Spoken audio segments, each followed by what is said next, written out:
ঘরে বসে থাকলে কখনো ভোট হয়েছে, এখন ঘরে ঘরে যেতে হবে। চুয়াডাঙ্গা এবং আলমডাঙ্গা সম্মানিত নেতৃবৃন্দ, আলমডাঙ্গা থেকে বিশাল যে মিছিল এসছে তাদেরকে আমি ধন্যবাদ। আসসালামু আলাইকুম। আমাদের ধানের শীষের কোনো বিকল্প নাই। এই ধানের শীষ শহীদ জিয়া রহমানের ধানের শীষ, এটা বেগম খালেদা জিয়ার ধানের শীষ।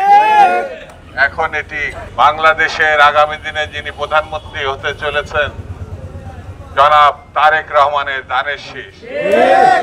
চুয়াডাঙ্গার মানুষ সব সময় ন্যায়ের সঙ্গে অন্যায়ের বিরোধিতা করেছে। এটি প্রথম বাংলাদেশের রাজধানী, মুক্তিযুদ্ধের সময়ে এখানে কোনো অন্যায়কে চুয়াডাঙ্গার মানুষ কখনো প্রশ্রয় দেয়নি।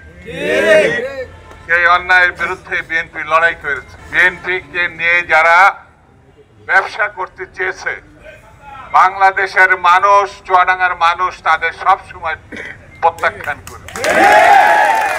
আগামী দিনেও বাংলাদেশের মানুষ যেমন ন্যায়, গণতন্ত্র, স্বাধীনতা প্রতিষ্ঠা করবে, ঠিক তেমনি চুয়াডাঙ্গাতেও ন্যায়, স্বাধীনতা এবং গণতন্ত্রের সপক্ষে কাজ করবে। এখানে নেতৃবৃন্দ বলেছে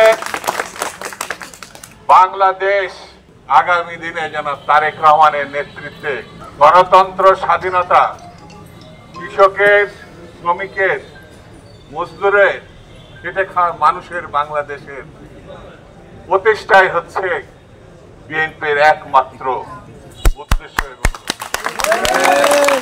এখন ঘরে ঘরে যেতে হবে, মানুষের হাত পা ধরতে হবে, ভোট যেতে হবে। উচ্চ আকাঙ্ক্ষায় ভুগবেন না।